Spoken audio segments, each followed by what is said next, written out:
sebuah aksi pemerasan internasional oleh kaum Yahudi. Aksi pemerasan internasional. Kata beliau, ini merupakan kebohongan paling hitam dalam sejarah. Jutaan dolar dikeruk oleh kaum Yahudi dengan menceritakan kisah kesulitan mereka, kemalangan mereka, penyiksaan mereka dalam buku-buku, film, drama, dan TV.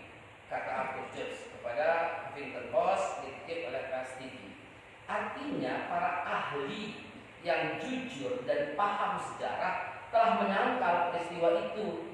Lalu tahu-tahu di Indonesia ada museum Holocaust untuk mengenang korban Yahudi yang dibantai. Terus bagaimana dengan 2 juta rakyat Irak? Terus bagaimana dengan hampir 3 juta orang-orang Palestina tambah orang-orang Libanon dan Libya yang jumlahnya betul-betul terkonfirmasi? Terus bagaimana dengan ratusan ribu, hampir 2.200.000 orang-orang Bosnia Herzegovina yang dibantai oleh Serbia? Terus emang maksudnya yang dibantai doang begitu? Lah kok jadi museum lalu kemudian mohon maaf nih, saya mau konfirmasi ulang itu juga, apakah Bupati Minahasa merestui atau tidak begitu? Kalau merestui, ini berbahaya banget. Betul-betul pemecah belah suasana yang sudah damai ini. Ya. Seorang profesor dari Amerika bernama Michael Vernon, ini profesor Holocaust. Jadi dia peneliti Holocaust dan dia mendapatkan gelar profesornya dari American Jewish University di Los Angeles. Beliau berkata, ada 525.000 orang Yahudi di Jerman pada tahun 1933. Barenbaum yang memainkan peran kunci dalam menciptakan museum peringatan Holocaust menulis di dalam email, kebanyakan berimigrasi antara tahun 1933 dan 1941. Ketika imigrasi orang Yahudi ditutup, 183 Yahudi Jerman diketahui telah dibunuh. Ini yang ngomong Profesor Holocaust, dan dia membuat museum peringatan Holocaust, mengatakan hanya 183.000 Yahudi Jerman yang dibunuh. Lah kok tiba-tiba orang kita berkata 6 juta, 7 juta, bahkan sampai 11 juta. Hadirin, pada pengajian kali ini sengaja saya mengutip dan menyampaikan hal ini karena saya merasa amat sangat penting untuk menuliskan sejarah begitu. Walaupun ini ada dalam materi saya ketika tahun-tahun 40-an, karena kita kan ngaji baru sampai tahun 1400 kan?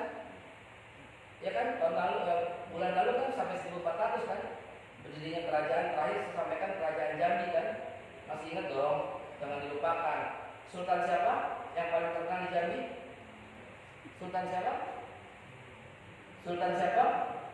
Kerajaan Jambi yang paling terkenal? Cingkuantai. Sultan Toha.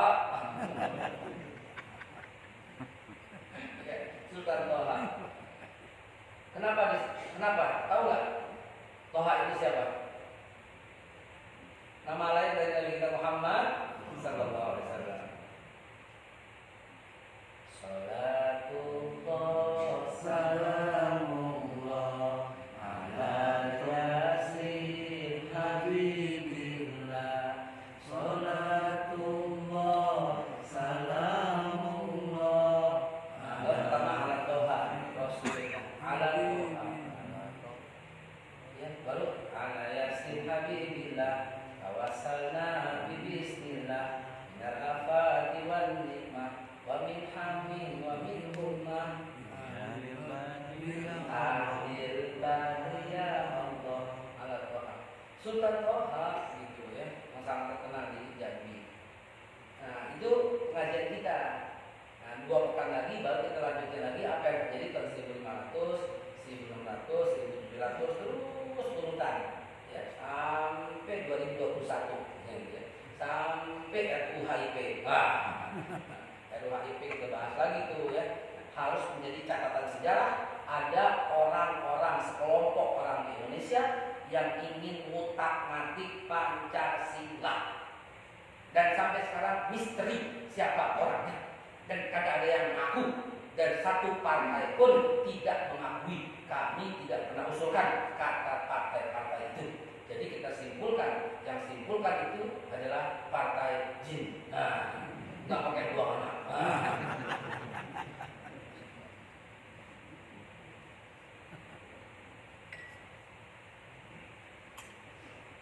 Orang sekarang emosian banget ya.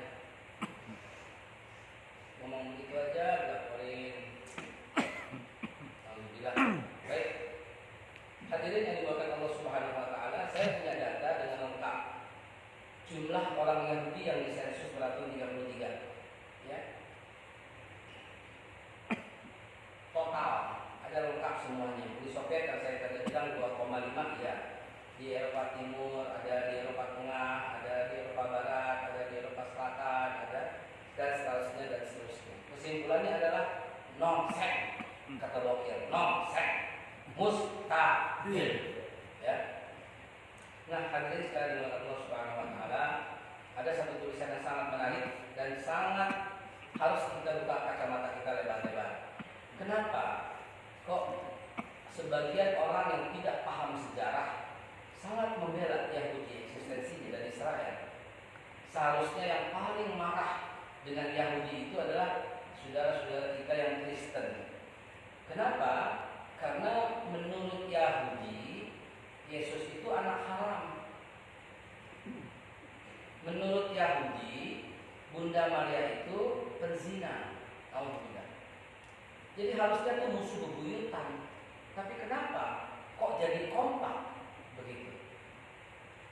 Padahal pandangan Islam dan pandangan Kristen terhadap Bunda Maria sama. Dia adalah orang suci. Dia adalah perawan suci. Dia adalah ditiupkan ruh oleh Allah Subhanahu wa taala. Ya, sedikit perbedaannya, kalau Kristen Allah sendiri yang tampil katanya. Ya, kalau orang Islam naudzubillah tsumma naudzubillah, qul huwallahu ahad, Allahus samad, lam yalid wa lam yulad wa lam yakul lahu kufuwan ahad. Allah meniupkan ruh saja karena Allah itu ahad, tunggal. Allah itu tempat meminta, tempat bergantung. Allah itu tidak beranak dan tidak diperanakkan, dan tidak ada satu pun di dunia ini, di makhluk ini semua yang menyamainya atau yang setara atau yang sedekat atau yang memiliki sifat-sifatnya. Tidak ada satupun. Itu jelas. Perihal tentang Nabi Isa alaihissalam, beliau adalah orang suci, ya, yang akan datang kembali. Dia punya nama yang sangat terkemuka, paling terkemuka. Dan Yahudi mengatakan beliau anak haram. Kita mengatakan beliau orang mulia, Nabiullah, Rasulullah di zamannya. Wa idz qala Isa bin Maryam ya bani Israil inni rasulullah ilaikum. Ya, aku ni Rasulullah buat kalian. Ya. Musaddiqan lima baina yadayya min at-Taurat wa mubasysyiran bi rasulin ya'ti min ba'di ismuhu Ahmad. Falamma ja'ahum bil bayyinat qalu hadza sihrun mubin. Wa qala Isa bin Maryam ya bani Israil inni rasulullah ilaikum musaddiqan lima baina yadayya. Dan ingatlah ketika Nabi Isa berkata kepada Bani Israil, hai Bani Israil, aku ni Rasulullah buat kalian, begitu. Jadi umat Islam sangat menghormati, sangat mengagungkan, sangat memuliakan Nabi Isa alaihissalatu wassalam, begitu ya. Jadi sahabat sekalian yang dimuliakan Allah, ini penting untuk kita garis bawahi bahwa Museum Holocaust yang dibangun betul-betul mencederai rasa persatuan dan kesatuan bangsa. Apa sih patokan kita dalam bernegara? Pancasila kan? Apa sih patokan kita dalam bernegara? UUD 45, TAP MPR, pembukaan lebih-lebih lagi itu kan? Semuanya tercantum kan? Pesan para founding father juga kan? Bung Karno, proklamator berpesan tidak akan membuka hubungan apapun dengan Israel sampai bangsa itu membebaskan Palestina dari jajahannya. Yang disebut Palestina di mana orang Palestina itu sebagian besar Muslim, tapi sebagian besar lain juga Kristen. Bahkan saya pernah tinggal di Bethlehem untuk beberapa bulan karena tertarik sekali dengan suasananya. Di Bethlehem 82%, 86% itu adalah Kristen. 86% penduduk Bethlehem Kristen. Tahun lalu nggak boleh Natalan. Sementara orang Yahudi menjalankan semua ibadahnya. Tahun lalu nggak boleh bikin perayaan. Ya, pada waktu Holocaust, pada waktu pembentukan negara itu, hampir 55.000 orang Kristen eksodus ke Amerika karena menjadi sasaran pembunuhan. Begitu dong, harus tahu sejarah. Di Gaza yang dihantam oleh Israel itu baik masjid maupun gereja. Di Gaza sebuah masjid dihantam oleh rudal Israel, sementara gereja nggak kena dan tutup. Tahu apa yang terjadi di Gaza? Pada waktu hari Jumat, pendeta-pendeta di sana menggeser bangku-bangkunya dan mempersilahkan orang Islam sholat Jumat di gereja di Gaza. Dan setelah selesai, apa yang terjadi? Orang Islam memasang kembali bangku-bangku itu untuk dipakai hari Minggunya oleh orang Kristen yang mau ke gereja. Seharusnya orang Islam dan Kristen kompak dalam menghadapi negara laknatullah yang namanya Israel. Tadi kita tiba-tiba tahu-tahu dibinasa, tahu-tahu berdiri aja. Ini merusak tatanan kebangsaan, merusak tatanan demokrasi di Indonesia. Ini bukan demokrasi, ini kebablasan. Maka dari mimbar terhormat ini, dari mimbar YouTube Salwa ini, saya himbau gitu loh, tolonglah gitu loh, tolong cerdaslah dalam melihat keadaan. Kita sedang diobok-obok, sedang diadu domba. Dan teman-teman saudara-saudara orang Kristen bersuara sama dengan kami. Israel itu musuh semua bangsa. Dan Anda tahu siapa yang mengusulkan ini semua? Yang mengusulkan ini semua namanya Yad Vashem. Dia dipimpin oleh Dani Dayan, seorang tokoh besar pemukiman ilegal Israel yang kehadirannya ke dunia ditolak oleh PBB. Jadi PBB menolak manusia terkutuk yang bernama Museum Yad Vashem dipimpin oleh Dani Dayan ini. PBB, lembaga resmi aja menolak. Terus kita kok buka sih? Wahai Pak Bupati, tolonglah dengar ini. Kita pengen ini nggak sampai menjadi isu nasional. Ini harus tutup. Kita himbau harus tutup, merusak tatanan kebangsaan kita gitu loh. Uskup yang sangat terkenal di dunia, Desmond Tutu, dan para tokoh agama Kristen lainnya berulang kali mendesak dunia agar membela orang Kristen Palestina yang terancam eksistensinya maupun keseharian beragamanya akibat teror Zionis Israel. Begitu juga ulama-ulama Islam sedunia mengajak umat Islam lainnya untuk mendesak umat Islam di seluruh dunia membela umat Islam Palestina. Kalau tadi Desmond Tutu dan tokoh agama Kristen lainnya, orang Islam dan juga tokoh Islam lainnya, eksistensi sedang terjadi pembunuhan. Kalau ternyata orang Israel, orang Yahudi mengutuk kejadian Holocaust, kenapa kau lakukan itu kepada orang-orang Palestina yang beragama Islam dan maupun Kristen? Kau juga lakukan itu, kau juga lakukan peristiwa pembunuhan itu. Ya Rabb, mudah-mudahan Allah Subhanahu wa taala mencerdaskan kita dan bisa melihat apa adanya. Mestinya nggak boleh begini kejadiannya. Seharusnya kompak di dalam negeri untuk menolak dan mengutuk kejadian itu. Ya.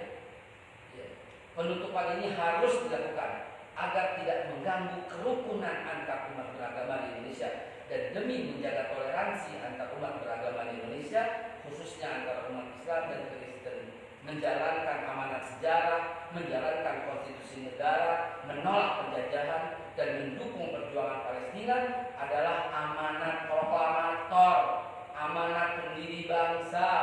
Tegak lurus semua kita dalam begitu. Ingat, yang disampaikan Presiden Jokowi loh. Pada waktu OKI, Organisasi Konferensi Islam, beliau sempat mengusulkan sesuatu hal yang sangat berani. Apa perlu, kata Pak Jokowi, memboikot produk Israel? Masih ada dokumennya, saya mengada-ngada, silahkan aja lihat. Jadi kalau umpamanya seluruh presiden Indonesia mengecam Israel, lalu ente mendukung, ente ini siapa? Dari mulai Bung Karno, Pak Harto, B.J. Habibie, kemudian Gus Dur, kemudian Megawati, kemudian SBY, kemudian Pak Jokowi, ada 7 presiden yang mengecam Israel. Terus ini ngedukung, lu siapa? Mungkin lo jauh, tetap berau sini. Kalau kata orang Betawi, paham Bapak Ibu sekalian ya? Saya tidak bisa berlama-lama sampai dengan Isya karena hari ini di TV One membahas masalah Holocaust hari ini, dan saya sebagai salah satu narasumber. Biasa lawan sebelah sono Yahudi dan satu wanita Kristen katanya, biasanya sih dia hadir. Jadi mohon doanya, Rabbi shrah li sadri wa yassir li amri wahlul 'uqdatam min lisani yafqahu qawli. Semoga Allah Subhanahu wa taala melancarkan dan memudahkan apa yang hendak saya sampaikan. Yang saya sampaikan tidak lain tidak bukan hanyalah demi persatuan bangsa semata. Begitu. Namun saya yakin pasti ada yang mau bertanya beberapa hal dan poin-poin penting. Saya persilahkan dengan segala hormat foto, silakan sebelum masuk waktu Isya sebentar lagi.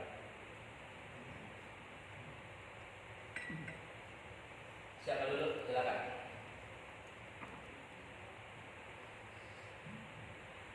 Bismillahirrahmanirrahim. Assalamualaikum warahmatullahi wabarakatuh. Waalaikumsalam warahmatullahi wabarakatuh. Ya Ustaz, izin bertanya. Saya pernah dengar dalam wawancara di podcastnya Deddy Corbuzier ya. Saya pernah mendengar di podcastnya Deddy Corbuzier. Podcast Deddy Corbuzier. Nah, saya mendengar itu Pak Dudung berkata bahwa Tuhan itu bukan orang Arab. Nah, itu bagaimana menurut pendapat Ustaz? Terima kasih. Assalamualaikum warahmatullahi wabarakatuh. Kita lagi bahas Yahudi, dibahas tanya ini.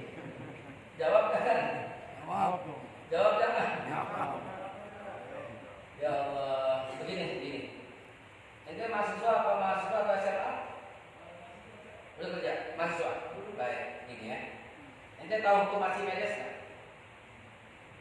Hukum Archimedes, ya, hukum Archimedes. Yang aku tanya, yang paling tahu soal hukum Archimedes siapa? Ya Archimedes, betul atau tidak? Bukan dia yang punya hukum, betul atau tidak? Yang paling tahu hukum kekekalan energi siapa? Ya Newton yang punya, gitu kan? Yang paling tahu the law of attraction, hukum ketertarikan yang sekarang lagi ngetren siapa? Michael Dilution dengan Rhonda Byrne dalam bukunya The Law of Attraction. Itu buku yang bagus untuk dibaca. The Secret juga Rhonda Byrne. Yang punya hak paten dan yang paling tahu hukum the law of repetition siapa? Aneh. Sebab saya membuat buku dan saya menemukan dan saya mempatenkan penemuan saya, the law of repetition, hukum pengulangan, begitu ya. Nah, ini panjang kalau cerita. Yang saya mau sampaikan adalah yang antum tanya itu disampaikan oleh Pak Dudung, dan yang paling tahu soal maksud ucapannya adalah Pak Dudung sendiri. Ente nggak boleh mentafsirkan sesuai dengan persepsi ente, bahaya, timbul perpecahan, timbul persepsi setiap orang kepalanya beda. Antum mentafsirkan orang. Saya sering ditanya hal yang sama, saya ditanya apa pendapat Ustaz tentang Islam Nusantara. Saya ditanya begitu. Saya jawab, Bapak tahu Islam Nusantara dari mana? Dari mana Bapak tahu? Saya pernah dengar kayak saya tadi silat berkata, nah yang paling tahu beliau. Kalau ditafsirkan menurut hukumnya Bapak, Islam itu begini-begini, akhirnya ribut Pak. Jadi Bapak tanya, ternyata setelah saya pernah melihat dan membaca langsung, ternyata saya bilang, oh ini nggak ada masalah, sama-sama satu akidah, hanya sebuah istilah bahwa kita Islam Indonesia ini harus memiliki ciri khas tersendiri yang tidak membuat orang jadi kafir, tidak membuat orang jadi apa namanya jadi murtad, enggak gitu setelah saya baca dengan detail. Begitu juga yang antum baca, yang paling tahu itu adalah yang paling sendiri. Kalau antum tafsirkan sesuai dengan pikiran antum sendiri, maka akhirnya kita menjustifikasi pendapat orang begitu loh. Jadi bagaimana maksudnya? Silahkan buka di browsing apa yang beliau katakan. Ternyata, oh saya juga baru paham, ternyata itu pemahamannya. Ini biar karena ijtihad beliau begitu. Antum nggak boleh menghukumkan orang dengan pikiran sendiri dari pendapatnya orang itu. Itu nggak profesional dan tidak apa ya, tidak pada tempatnya begitu. Begini ya, di luar daripada itu semua ya. Setiap orang itu punya ijtihad masing-masing untuk melindungi negara. Oke? Paham? Sampai di sini begini.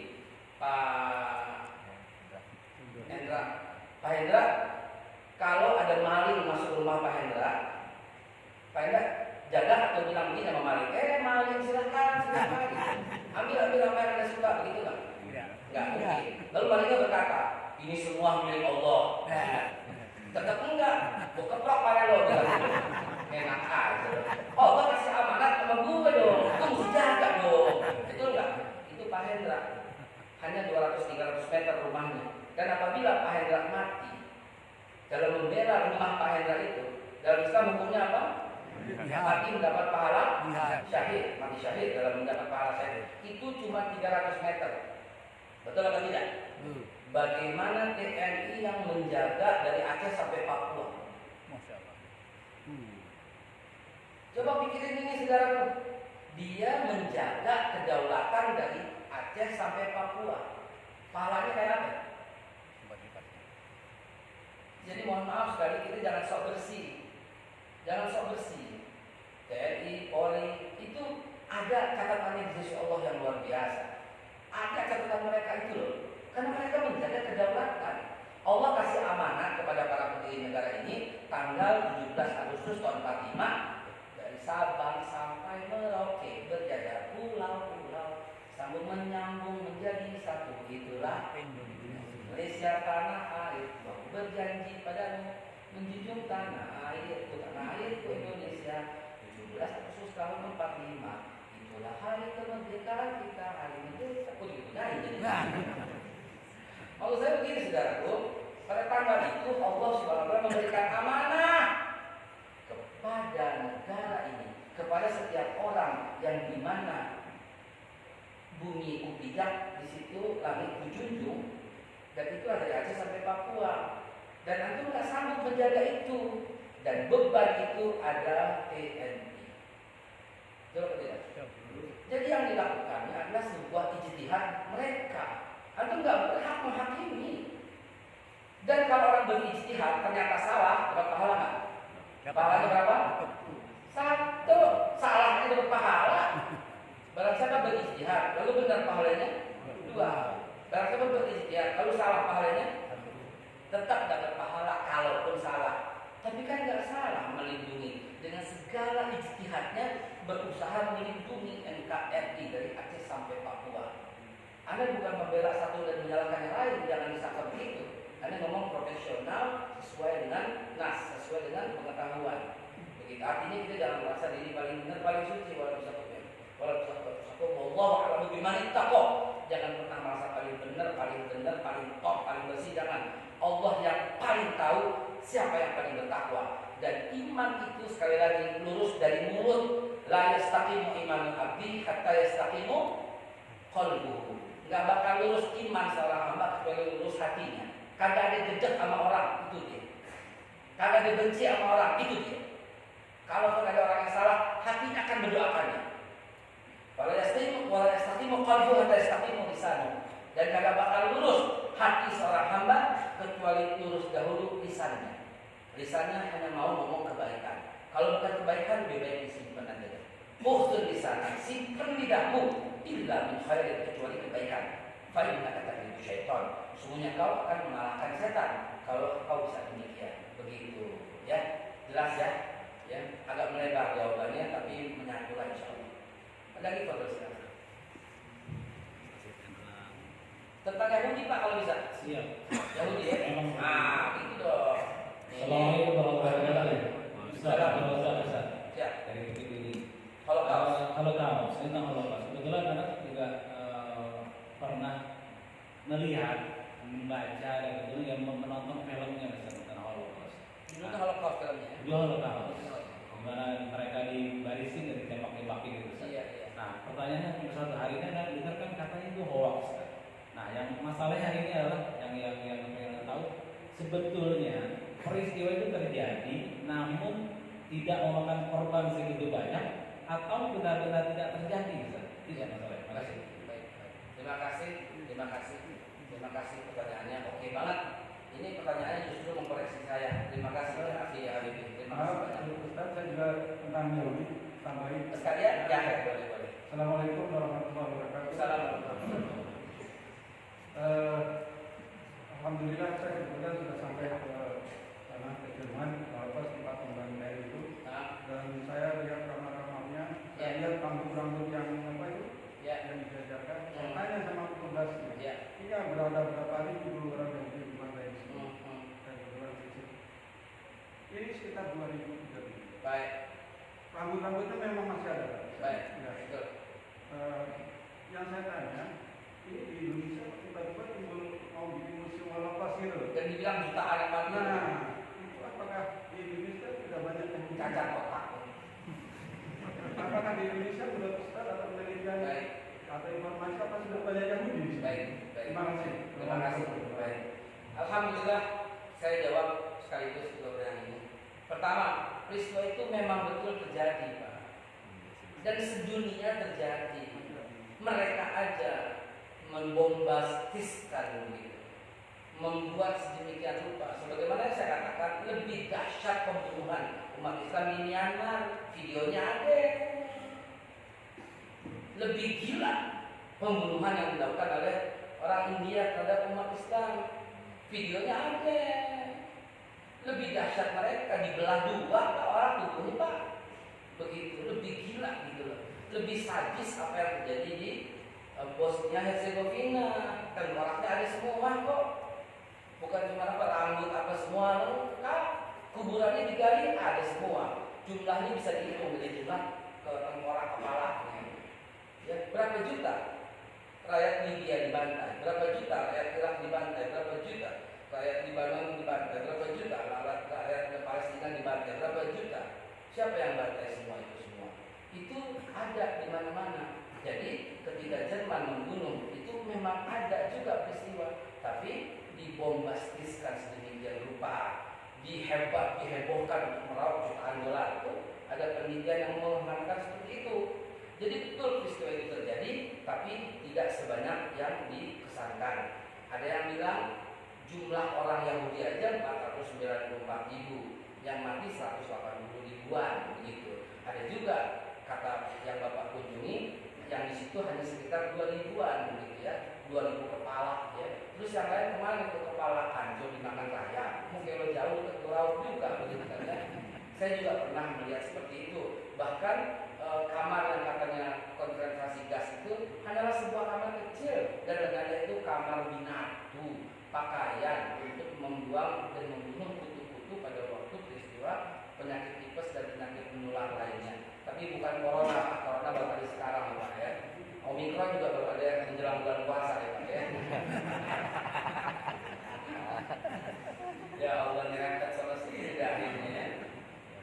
Jadi apa yang Bapak katakan betul. Kalau dibilang hoax 100% tidak, tapi hoaxnya 98% barangkali. 2%-nya enggak hoax barangkali ya. Apa yang Bapak tonton, yang saya juga udah pernah nonton dan saya juga baca di beberapa buku, betul-betul kita mesti fair. Kita lihat yang sejarah yang bilang ada dan sejarah yang bilang nggak ada. Daripada berdebat soal itu, lebih baik kembali kepada sensus. Sensus kalau tidak kan nggak bisa diralat. Betul atau tidak? Betul atau tidak? Udah sensus nggak bisa diralat karena kejadiannya sebelum Holocaust. Nah, sensus tahun 33 itu kan nggak bisa diralat. Itu sudah ada sensusnya. Dan total penduduk dunia yang total beragama Yahudi cuma 6,7 juta dan 2,5 juta berkumpul di Soviet begitu loh. Dan sehingga kecil-kecil dikit-dikit di situ. Kalaupun tidak ada Yahudi kecuali di Soviet dan Jerman dan dengan jumlah total 6,7 dan 2,5-nya ada di Jerman di Rusia Rusia, Uni Soviet waktu itu, berarti sisanya juga nggak sampai 11 juta kan gitu loh. Makanya orang yang berkata Holocaust itu 11 juta, 9 juta, itu betul-betul orang yang kehilangan akal sehatnya kehilangan. Dan kita kalau diskusi sama orang kayak begini, ya susah, betul-betul susah, Pak, beneran susah diskusi sama orang begini. Karena apa ya? Ada nggak kalimat lain? Saya bingung. Kecuali saya mengatakan disability thinking. Disability thinking itu, mohon maaf, disability kan cacat gitu, cacat pemikiran. Betul-betul cacat pemikiran, seperti orang yang membandingkan dengan salah pembanding. Begitu. Bagaimana contohnya cacat pemikiran salah pembanding? Jawab aja pertanyaan saya. Enakan mana duren tapi jalan-jalan ke puncak? Nggak mungkin bisa dibandingkan jalan-jalan ke puncak makanya duren. Kan orang yang nggak punya otak bandingkan itu. Harusnya anak SD aja tahu kalau penjumlahan pembandingnya mesti samakan di bawahnya kan. Kalau nggak sama mesti disamakan dulu kan. 2/3 tambah 7/8. Mana bisa dibandingkan? Harusnya bawahnya per 24 gitu kan. Baru bisa ditambahkan ya. Yang sepertiga jadi kali 8 24, 8/24. Yang 1/8 jadi 3/24 kali 3 kali 3, jadi bisa ditambahkan berarti 24. Nah, untuk membandingkan duren mestinya enakan mana, duren montong atau duren petruk? Bisa nggak dibandingin? Bisa. Enakan mana, ke puncak atau ke Bandung? Bisa nggak dibandingin? Bisa, karena sama-sama jalan-jalan begitu. Kenapa saya ngomongin begini? Karena pada tahun 2017 rame sekali orang yang berkata lebih baik kafir jujur daripada muslim koruptor. Ya kan? Hanya bukan bandingin nggak punya otak, karena penyebutnya beda, maling, koruptor sama jujur. Nggak bisa. Harusnya bandingannya lebih baik mana, orang kafir jujur atau orang muslim jujur. Nggak bisa dibandingkan. Gitu. Kita milih yang mana? Nah, itu bisa dibandingkan. Lebih bagus mana? Sekarang bawahnya koruptor, ya, sama-sama harus koruptor. Lebih bagus mana, orang kafir koruptor atau muslim koruptor? Bagusan mana? Jangan dijebak tuh, kan yang bagus. Dijebak kan yang bagus. Ini saya mau kasih contoh semata. Saya hanya memberikan contoh semata bahwa hal itu tidak bisa dibandingkan. Dan itulah yang disebut disability thinking. Bagaimana mungkin bisa dibandingkan antara jumlah, kok tiba-tiba ada 7 juta jiwa di saat jumlah totalnya itu tahun 33 sensus cuma 6,7 dan yang ada di sana cuma 484 ribu dan yang mati 143 ribu. Tiba-tiba sekarang harus dibikin museum karena yang mati 11 juta jiwa. Nah, inilah ketidakmampuan kita. Begitu barangkali. Terima kasih koreksinya, terima kasih. Terakhir sebelum masuk kopi Isya, tinggal 10 menit.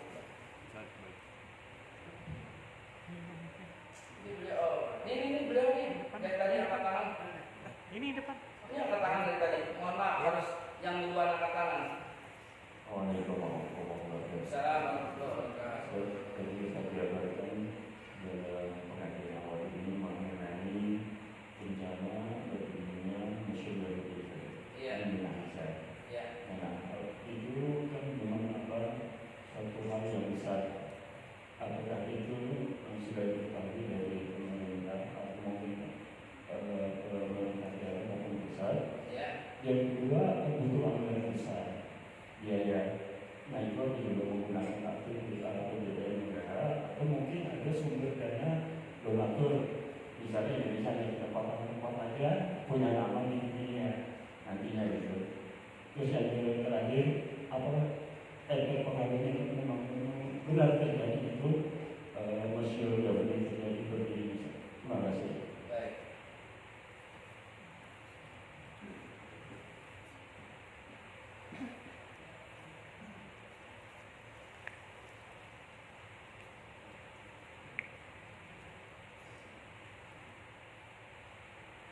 Saya baca di mana gitu ya, bahwa museum ini atas sumbangan negara Israel gitu.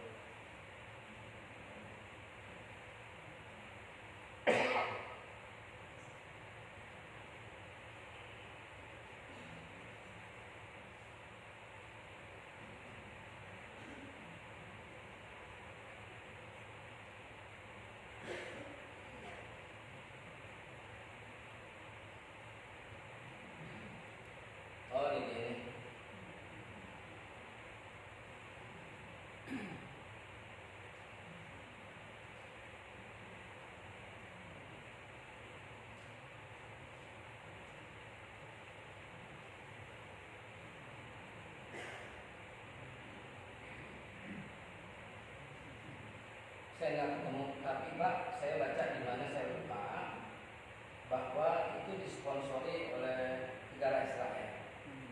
Begitu. Disponsori kan siapa nama yang memberikan sponsor itu saya nggak ketemu, ya. Nggak ketemu. Nanti saya jawab, mohon maaf. Tapi itu berdiri atas restu Bupati Minahasa. Karena kalau Bupati Minahasa nggak izinkan, ya nggak akan terjadi. Begitu.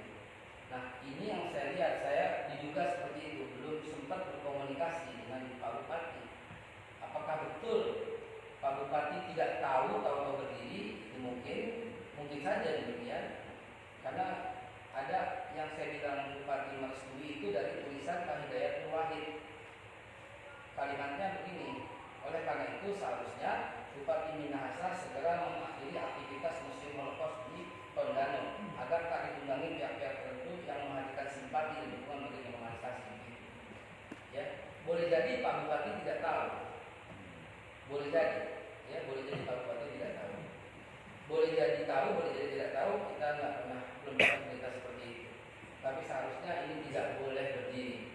Dan unfortunately sudah